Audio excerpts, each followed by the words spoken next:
ternyata Mas Didi masih banyak menemukan tempat-tempat yang bagus Iya. ada di Indonesia. Selamat datang di Podcastra, Podcast Traveling Nusantara.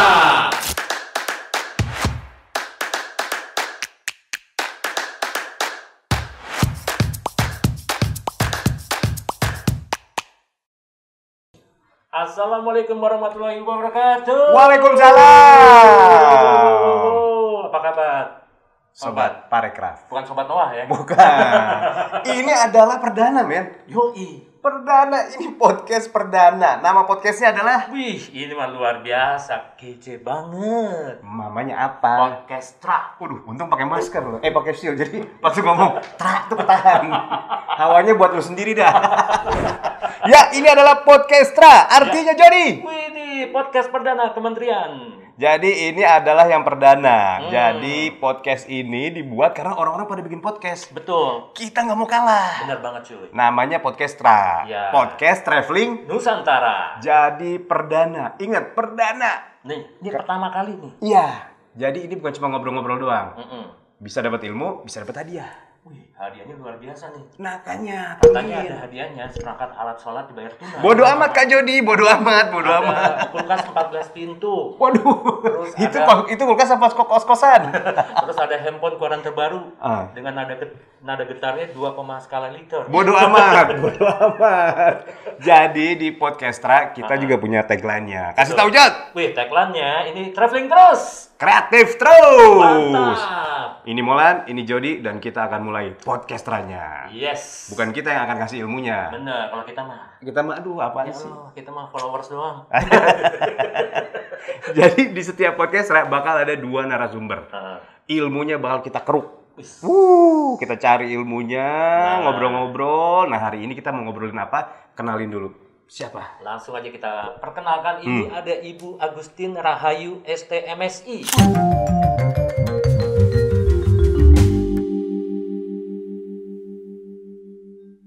Gila, Bu Ayu, apa kabar Bu? Bu Ayu.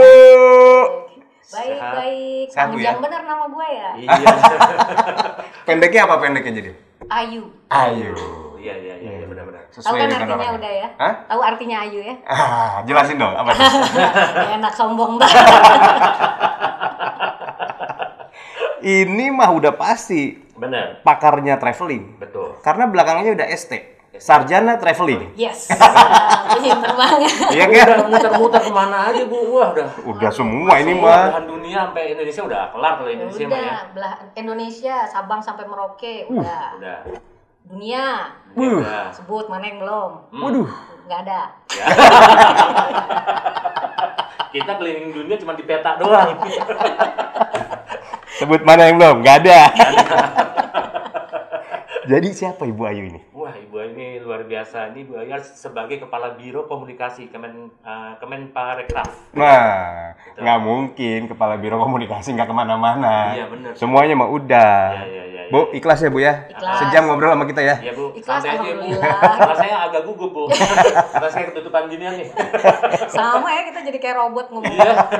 Demi kebaikan semua orang. Iya. Yang penting kita sehat semuanya. Amin. Bintang tamu kita yang kedua, wah ini mah orang udah tahu lah pokoknya lah. Walaupun di dalam majalahnya itu ada huruf kecil-kecil, tapi urutannya di paling atas. Iya. Urutannya paling atas. Betul. Editor in chief. Uh. Ngeri. Ya, bukan chef, chief. Chief, bukan Iya, chef. Iya. Editor in chief. Majalahnya juga bukan sembarang majalah. Ini dari Majalah National Geographic Indonesia. Siapa dia? Ada Mas Didi Karim.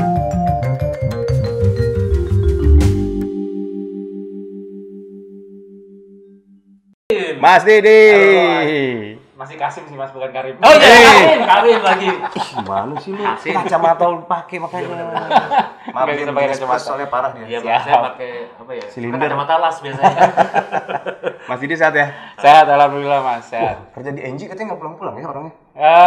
Ya alhamdulillah lah, gitu ya. Sering Paling- dipanggil Om sama anak gitu. Terakhir kapan Mas? Ya, Terakhir? paling lama. Baru pulang baru beberapa hari yang lalu, baru dari Kalimantan Timur. Ada acara? Itu kita menelusuri pegunungan Kars di Sangkulirang. Jadi kita Sangkulirang itu kan adalah salah satu keunikan satu-satunya di dunia, bukan hanya di Indonesia ya, cuma di dunia itu cuma ada di Indonesia di Kalimantan Timur. Apa keunikannya? Bentang alam kars yang dia menyangga 9 kawasan hutan. Lalu di situ ada gua-gua prehistorik. Yang di dalam gua-gua itu kita bisa menemukan gambar-gambar cadas bilangnya ya, bukan musik cadas tapi gambar cadas. Gambar cadas. Jadi kayak yang paling biasa sering dilihat mungkin cap tangan ya. Oke.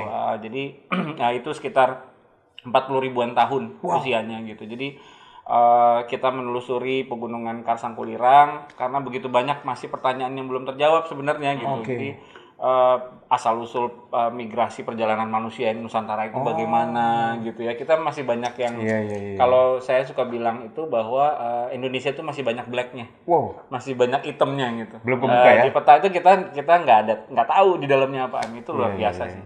Wah gila, keren. Ternyata di Indonesia tuh kita harus banyak kita explore. Masih black soalnya. Masih hitam, masih hitam. Paling ke pantai mana yang paling indah? Pantai Indah Kapuk kan? Terakhir Ancol dah. Gunung mana paling lo suka? Gunung Sahari kan? Yang deket-deket aja. Yang deket-deket aja. Karena pandemi. Iya. Nah, langsung aja kita mulai deh. Siap. Bu Ayu siap? Siap. Kang Didi siap? Insya Allah siap.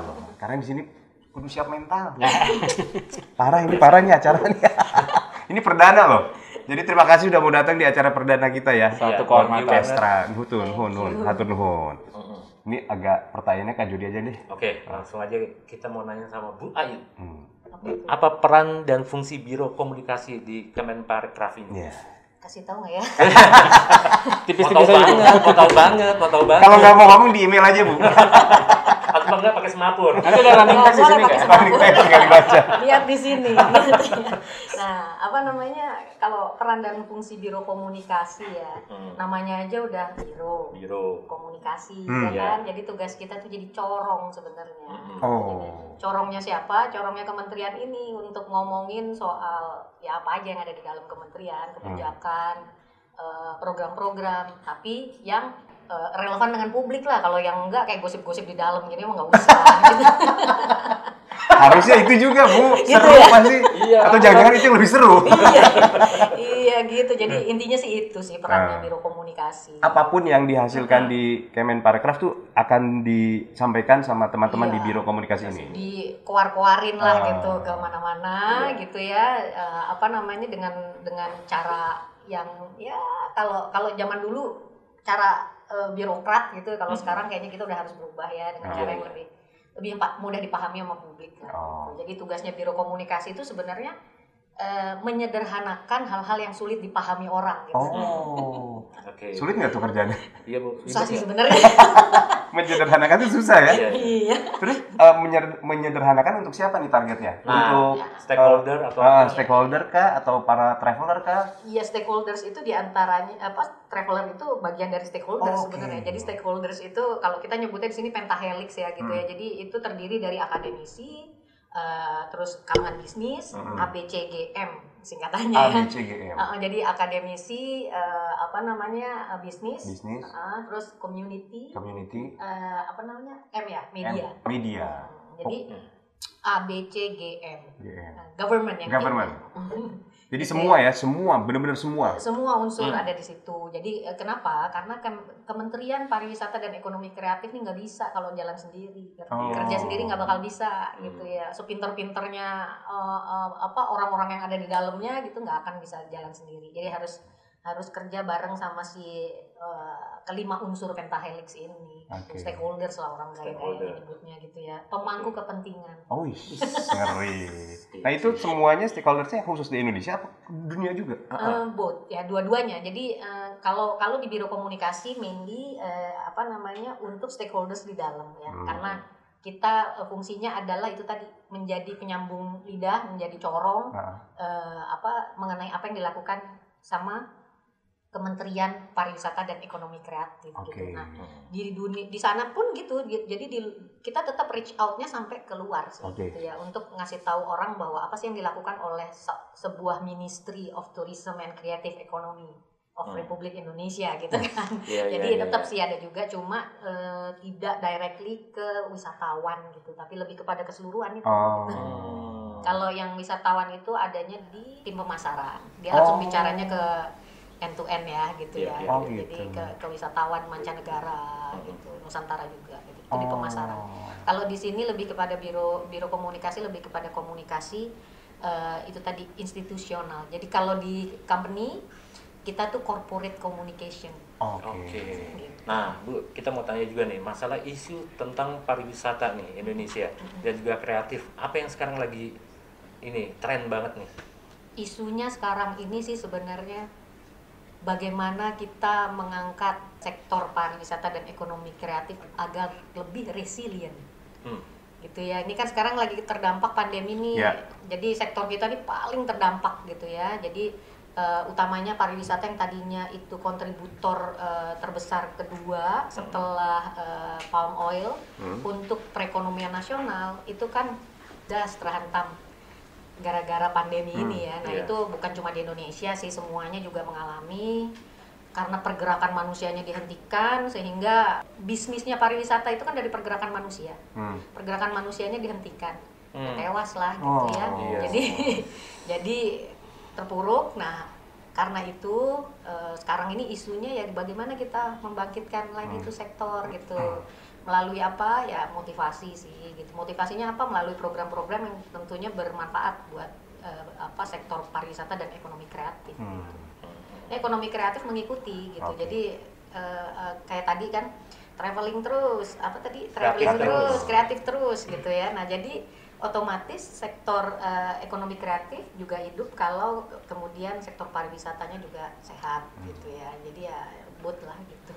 Tapi justru di masa pandemi ini usaha-usaha untuk mengkomunikasikan itu harus terus kan, Bu ya? Sangat penting. Karena kan hasil dari mengkomunikasikan sesuatu nggak instan kan? Yes, bener banget. Jadi harus terus, pandemi berakhir, baru mereka akan datang. Dan ini dari sebelum-sebelum harus terus gitu. Jadi memang yang dilakukan adalah itu tadi gaining confidence ya.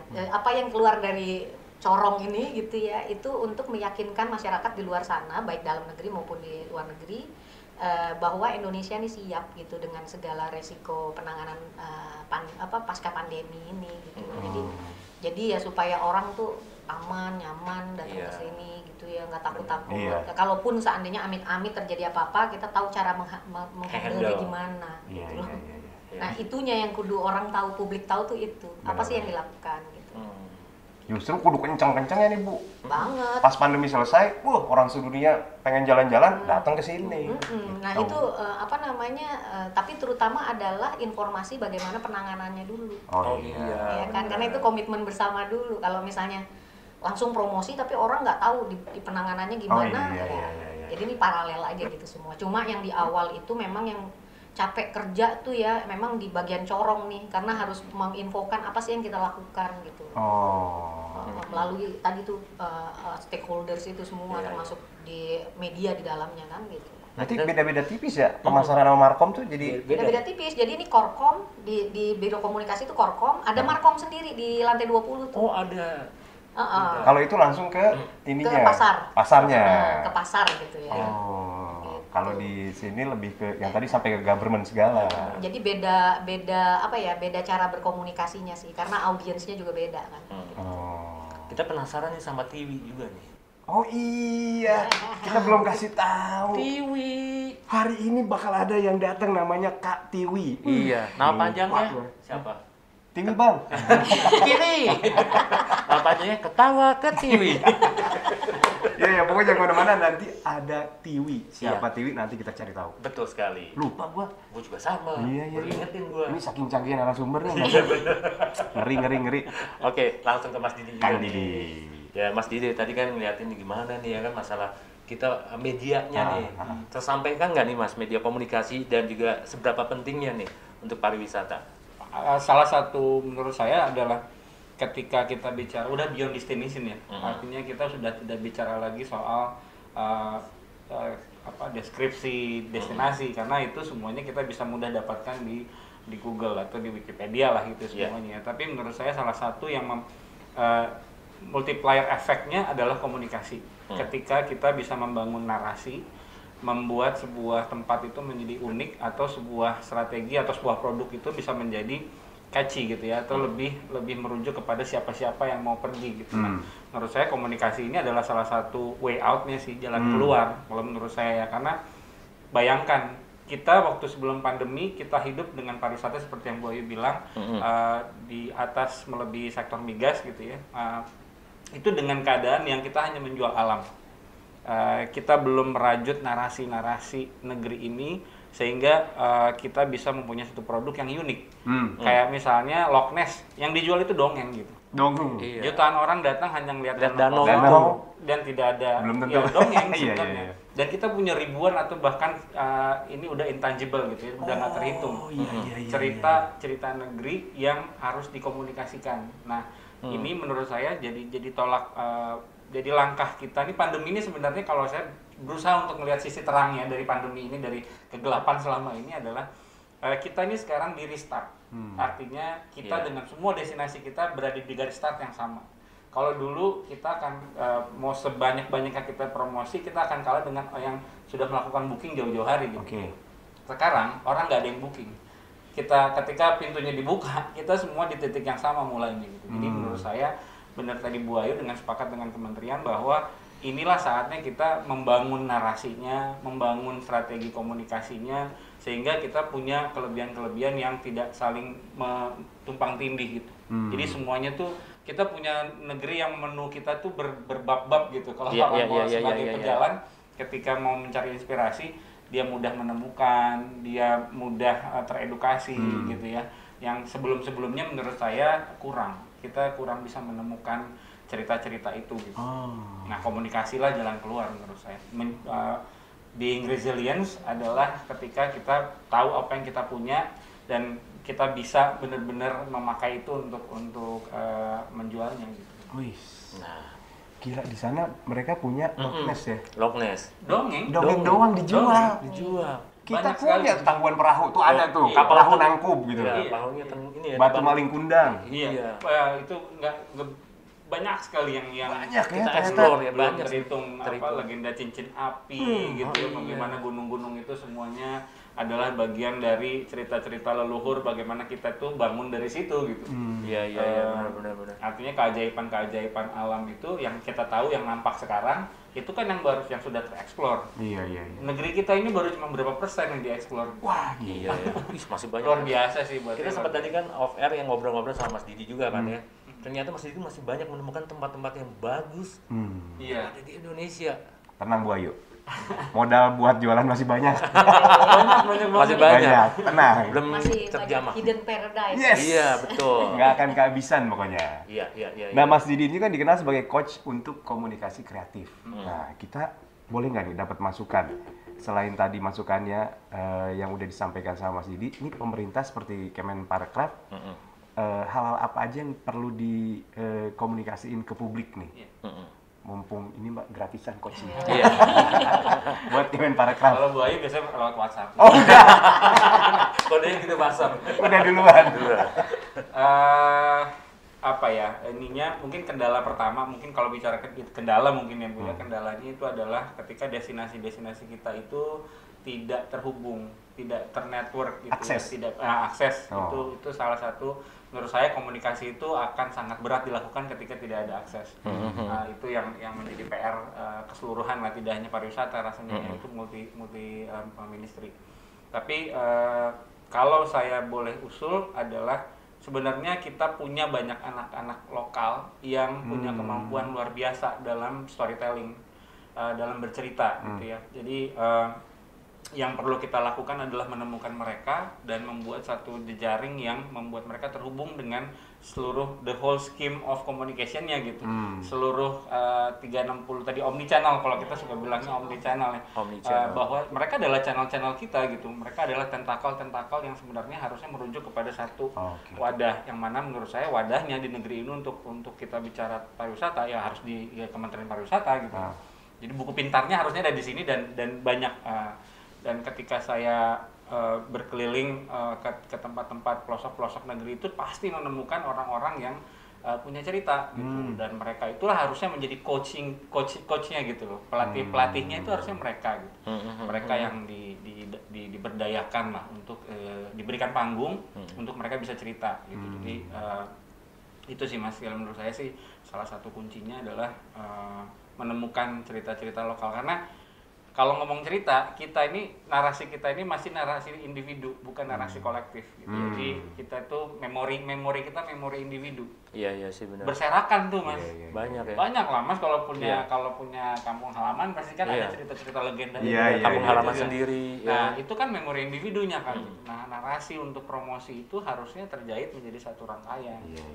Kayak misalnya suka nyontoin ini Bu Ayu, Santiago de Camino gitu. Mereka menjual satu trek 1000 km tuh. 1000 km. Kalau saya kebayangnya Flores kan harusnya mulai dari Larantuka sampai ke Labuan Bajo itu bisa dibikin satu perjalanan gitu.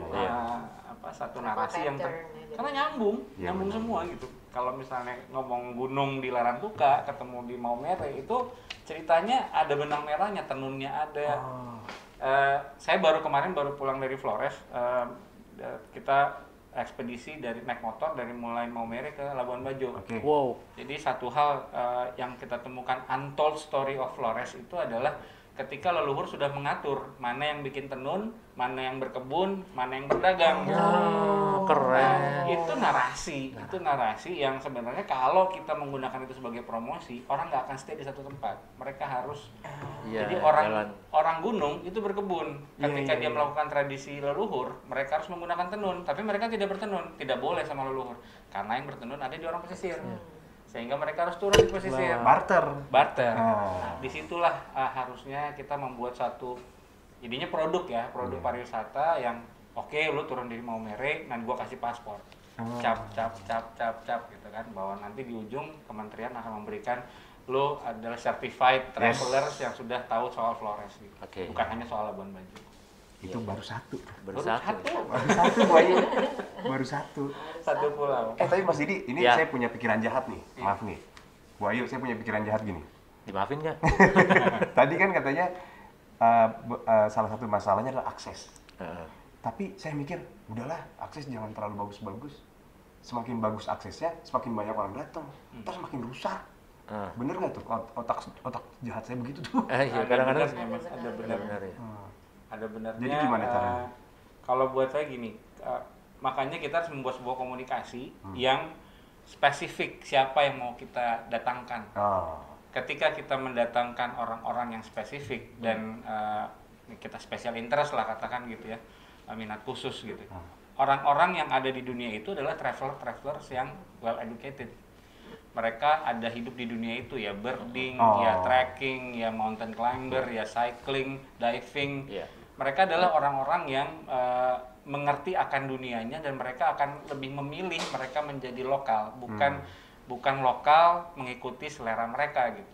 Nah, itulah jenis-jenis pendatang yang memang harusnya menjadi target audiensnya gitu. Ketika mereka yang datang, no problem sih. Mau aksesnya mau 8 jam kita off-road di Tambrau juga didatangin, dikejar. Jadi ingat si Cameron Diaz kan pernah ke Mentawai ya. Orang-orang kita pada nggak tahu gitu. Dia di sana tuh surfing, mantai gitu kan. Dia sewa kapal pesawat amfibi gitu. Terus dia balik lagi gitu kan. Nihiwatu, Loser, DiCaprio di Loser kan gitu. Luar biasa. Di Moyo. Mick Jagger juga ya. Julia Robert. Iya, terus Beckham Victoria di Jogja aja nggak ada yang tahu. Nggak ada yang tahu ya? Nggak ada yang tahu. Wow. Ya habis jalannya sambil bawa itu kali. Batik. Bapia. Victorianya pakai bakul belakang. Buat jamu apa gimana? Nasi. Budak. Jadi boleh kebanyakan ya. Iya. Bener juga. Aduh, seru. Oh, jadi ternyata ya udah Bu, saya ikhlas, aksesnya bagusin aja. Bagusin aja Bu. Iya, Bu. Jangan dibagusin lah. Pilih-pilih itu tadi quality tourism yang dibilang. Oh, itu berarti ya. Jadi benar, itu ada crowd visitor management lah ya, gitu ya, yang harus kita berdayakan supaya sumber dayanya ini sustain gitu ya. Jadi sustainable tourism itu perlu banget karena itu tadi nggak tergantikan loh. Kalau rusak kan gitu. Makanya sekarang ini juga kita lebih mengangkat quality tourism even more dari sebelum-sebelumnya, apalagi gara-gara pandemi kan orang juga gitu ya lebih banyak lebih care gitu sekarang ini. Iya. Gitu ya. Nah ini Bu Ayu, ini kan sekarang era digital nih, udah luar biasa nih. Semua orang pasti udah ke arahnya ke sana kan gitu. Ini apa nih Kemenparekraf nih yang dilakukan sekarang ini? Salah satunya ini Podcastra. Podcastra salah satunya. Ini cara kita menyampaikan kepada publik melalui channel yang juga diterima oleh publik saat ini gitu ya. Jadi nggak lagi dengan cara-cara yang lama. Saya nggak bilang bahwa kita harus ninggalin cara-cara lama, enggak. Karena yang cara-cara lama pun itu karena sudah settle ya, tetap kita harus jalani untuk konvensional media, tapi kita juga harus meningkatkan yang namanya digitalisasi ya terhadap semua hal, terutamanya di dalam hal ini komunikasi gitu. Nah jadinya ya yang kita lakukan banyak selain begini menggunakan inovasi sarana komunikasi. Kita juga bikin banyak inovasi-inovasi yang mempermudah komunikasi kita ini diterima oleh publik yang kita mau sasar. Oke.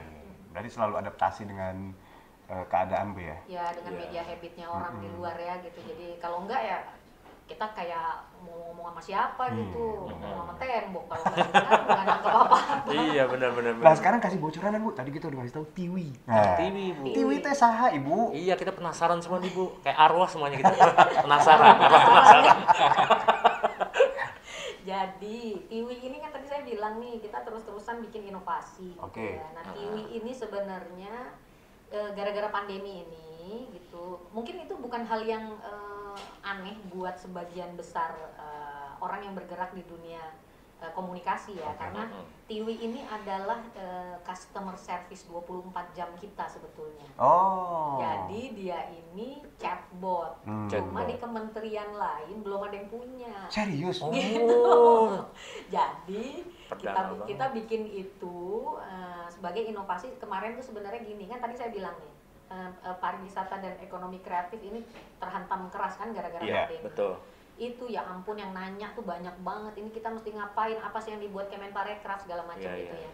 Itu 24 jam gitu pertanyaannya. Nah kan saya walaupun pakai shift, teman-teman di sini petugas informasi berusaha memberikan informasi yang cepat gitu ya, nggak ke Uber juga kalau jam 2 malam kan. Itu kan kasihan ya teman-teman. Jadi akhirnya saya bilang udah bikin aja chatbot, dia bisa jam berapa aja lah bantu kita gitu ya. Tapi ya namanya juga itu si Tiwi ini representasi dari information personnya kita sih gitu, agentnya kita untuk informasi publik gitu ya. Nah dia ini kenapa Tiwi itu sebenarnya kalau dalam bahasa Jawa kan dia tuh sebenarnya artinya bagus banget buat Tiwi. Apa itu Bu? Itu seorang anak perempuan yang tough gitu ya, wow. gitu ya, terus ceria. Gitu ya, terus banyak memberikan info ya cerewet lah gitu ya, tapi ya itu toughnya itu dia. Nah si Tiwi ini singkatan sebenarnya dia. Apa itu singkatan? Thoughtful Indonesia, Wonderful Indonesia. Thoughtful Indonesia, Wonderful Indonesia. Thoughtful Indonesia, Wonderful Indonesia gitu. Selain yang tadi filosofi dalam bahasa Jawa itu sebenarnya nama anak perempuan dalam bahasa Jawa itu sebenarnya. Nah dia itu ya merepresentasikan apa yang kita mau bawakan kepada publik, cepat, akurat ya informasinya. Tapi juga dia tough gitu, nggak tidur gitu kan. Iya 24 jam ya kan, melayani. Nah itu dia itu sosok yang contoh penggunaan AI yang kita pakai. Jadi artificial intelligence yang kita juga didik gitu ya, dengan semua jawaban-jawaban yang dia bisa berikan gitu ya. Bahkan ada orang nanya pakai bahasa Sunda udah bisa jawab dia sekarang. Serius? Oh iya? Keren ya. Bisa berapa bahasa? Dia kira-kira bahasa belum banyak sih ya, tapi bahasa-bahasa yang gede gitu ya. Pengennya sih nanti dia bisa kayak website kita yang satunya lagi tuh yang Indonesia.travel itu bisa 19 bahasa gitu misalnya gitu. Tapi ini bahasa daerah gitu kan, keren tuh. Iya. Itu cara aksesnya gimana Bu? Apanya aksesnya? Ya itu ilmu AI ya. Enggak, untuk mengakses TV. Oh, mengakses TV ada di website kita. Kalau kita akses ke kemenparekraf.go.id itu dia ada di sebelah kanan. Oh. Gitu ya, di sebelah kanan tuh foto seorang perempuan cantik. Ya. Nah dia ya karena bot kita juga bikinnya grafik ya, bukan bentuk muka saya atau muka siapa gitu. Jadi kita bikin karakter. Tuh Jod, lu ngobrol tuh 24 jam sama TV tuh. 2 hari ngomong, 4 harinya libur. Karena digunakan untuk keperluan yang seperlunya. Nah itu. Bukan untuk main-main. Bahasa daerah semua nih ngomong. Tapi diajakin curhat lagi. Aduh. Saya kan dari Sunda, Bu. Saya bisa nggak ngajarin Tiwi kalau ada laki-laki yang kurang ajar sama dia? Bisa juga itu. Nanti saya kasih kata-kata biar mengusir laki-laki yang menggoda. Kurang ajar dalam bahasa Sunda gitu. Iya. Terus mau takol. Gitu. Naon maneh nanya deui. Bisa juga tuh ya, jadi Iya. template jawaban. Iya, benar. Memang itu yang dilakukan. Iya ya? Jadi kita tanda kutip ngajarin Tiwi apapun yang biasa ditanya orang gitu, yang ya termasuk yang laki-laki nakal seperti Anda gitu. Kenapa seperti saya? Nyata jago mukanya kan. Itu jadinya iya jawaban-jawaban itu kita masukin ke dalam otaknya dia melalui AI itu. Seru-seru, coba nanti coba ya. Kita lihat ya nanti. Iya. Atau saya nanti jalan aja nonton sama Tiwi. Oh, Janjian. itu berikutnya. Jangan sedih. Ini nanti kita kembangkan juga dia jadi hologram. Widih. Iya, jadi bisa digandeng-gandeng kemana-mana. Wah, bahaya banget. Wah, bahaya nih. Ya tapi ini karena umurnya baru berapa bulan ya, Tiwi ini baru 3 bulan lah umurnya. 3 bulan. Kita masih ngedidik dia terus. Iya, pelan-pelan ya Bu ya. Iya. Tuh, nah kita ke Mas Didi nih. Mas Didi.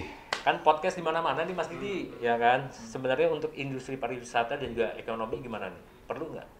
Harus ada di semua channel sih menurut saya. Harus Ada, bagaimana dan bukan pakai template satu ya. Artinya kan setiap platform itu memiliki ciri-ciri audiensnya sendiri-sendiri. Iya. Kayak Facebook itu adalah orang-orang yang lebih berumur. Iya. Orang-orang Instagram nggak mungkin main Facebook karena ada nyokap bokapnya di situ. Iya. Kan gitu ya. Jadi sehingga gaya berkomunikasi dan gaya berstrategi untuk kita mengejar sesuatu harus beda Iya. gitu, dan rasanya harus ada. Kayak kemarin kita ada di desa adat di Manggilewa, itu di atasnya Bena di Bajawa. Itu di atas gunung gitu. Saya ada anak-anak lagi 2 orang duduk-duduk di batu gitu, ngapain lagi nonton TikTok? Hah? Di atas gunung ya? Iya, di atas gunung gitu. Di atas gunung dan alhamdulillah mereka punya akses selular gitu kan. Dan mereka lagi nonton TikTok. Artinya kita itu masih kekurangan sumber-sumber informasi yang edukatif tapi dengan gaya mereka gitu. Bukan kayak ruang kelas, tapi bagaimana kita membuat sebuah informasi melalui alanya TikTok, alanya Facebook, alanya Instagram gitu. Nah, tapi kalau harus ada semua sih. Karena ini kita dikit lagi mau 5G kan, ketika artificial intelligence makin mudah gitu ya, algoritma semakin kencang gitu ya, artinya semakin banyak orang mengakses, kita semakin punya banyak informasi yang masuk, big data lah kira-kira gitu. Jadi menurut saya kudu sih, apalagi podcast ini kan salah satunya bisa dinikmati orang secara cepat kan ya. Ketika visual sudah menjadi nomor 2 di tengah kesibukan orang-orang, jadi dia mendengar audio kan, itu juga menjadi salah satu pengisi kekosongan. Harus padat nih ruang udara kita ini, nggak boleh ada kosongnya gitu. Iya benar-benar. Nggak boleh ada kosongnya. Jadi kapan mereka belok kita harus ada di situ gitu. Benar. Karena kebutuhan informasi pun secepat itu gitu. Sekaligus itu tadi bisa ngasih edukasi biar yang tempat yang kita harapkan yang hidden itu tetap terjaga gitu ya. Iya betul. Karena mereka lah, karena edukasinya tuh bukan hanya untuk orang di luar loh. Sebenarnya edukasi yang harus kita lakukan adalah untuk orang di dalam. Iya. Untuk orang-orang lokal, bagaimana mereka bisa merasakan bahwa kebermanfaatan pariwisata itu bisa menggantikan sumber daya alam yang tidak terbarukan. Artinya kan ini mengubah paradigma nih, kita nih sedang mengubah paradigma. Paradigma yang lama itu adalah bahwa semua orang berpikir alam akan menyediakan kita semuanya gitu, nggak akan ada habisnya.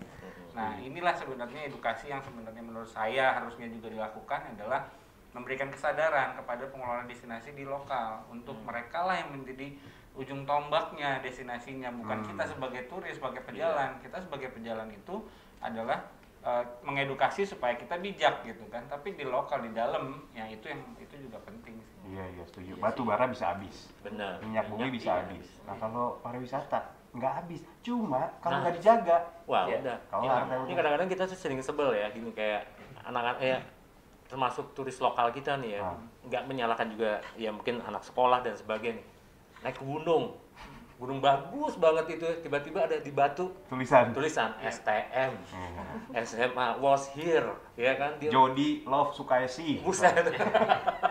Itu kadang-kadang tuh mereka tuh nggak menyayangi gitu ya kan? Iya kemarin ini juga sedih banget sih kemarin di ketika saya menjelajahi Sangkulirang itu juga ada satu kejadian yang warga lokal yang menutupi gambar cadas yang usianya udah hampir 60 ribuan tahun dan yang ditutup itu adalah salah satu gambar terindah yang pernah ada gitu. Jadi itu bentuk ketidaktahuan lokal yang mungkin disitulah kita harus hadir gitu, keberadaan komunikasi di situ yang harus hadir gitu. Jadi untuk memberikan manfaat kepada orang-orang di sana gitu. Wahyu, saya rubah lagi. Jangan dikasih akses. Biar susah datangnya. Di screening. Ini. Jadi jenis-jenis atau cara komunikasi itu masih banyak yang bisa dikembangin di digital ya Mas? Kalau menurut saya strategi promosi mestinya kita hadir mengikuti platformnya. Itu yang bagaimana promosi kan bukan hanya membuka toko dan berjualan barang gitu kan, tapi sebenarnya kita hadir di TikTok untuk memberikan value pariwisata ke orang-orang TikTok. Okay. Mereka FYP itu kan muncul mengikuti algoritma. Kalau misalnya saya buka pasti cewek-cewek gitu kan, karena seringnya oleh cewek-cewek gitu kan. Nah sama gitu kan, kalau misalnya kita bisa memberikan value, kita belajar value-nya mereka apa, bukan hanya kacamata kuda kita punya barang bagus banget. Ini yang bilang kita gitu.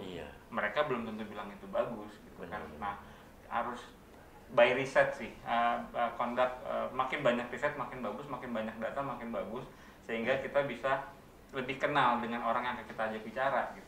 Komunikasi ini kan kita ngajak orang ngomong kan, bukan marketing beda lagi gitu kan, marketing kan soal jualan gitu. Tapi menurut saya komunikasi yang sekarang diperlukan. Tuh untuk rematik tuh, remaja TikTok sama potok, korban TikTok. Ingat tuh. Luar biasa sih TikTok ini menurut saya. Ya itu tadi, saya nggak pernah di tempat-tempat yang saya tidak pernah membayangkan orang bisa mengakses di atas gunung dan anak kecil dan mereka pasti menyanyikan lagu berbahasa Inggris mengikuti apa, karena kan ini budaya belajarnya ke budaya mendengar, copycat yang meniru gitu dan mereka sangat fasih. Audiovisual itu kan cepat banget diserapnya. Sangat, apalagi anak-anak ya. Iya. Baiklah, kalau begitu kita akan mengenal lebih dekat dengan Mas Didi dan Ibu Ayu. Oke. Bagaimana caranya? Kita punya pertanyaan. Kita punya tantangan. Harus dijawab dengan cepat. Yes.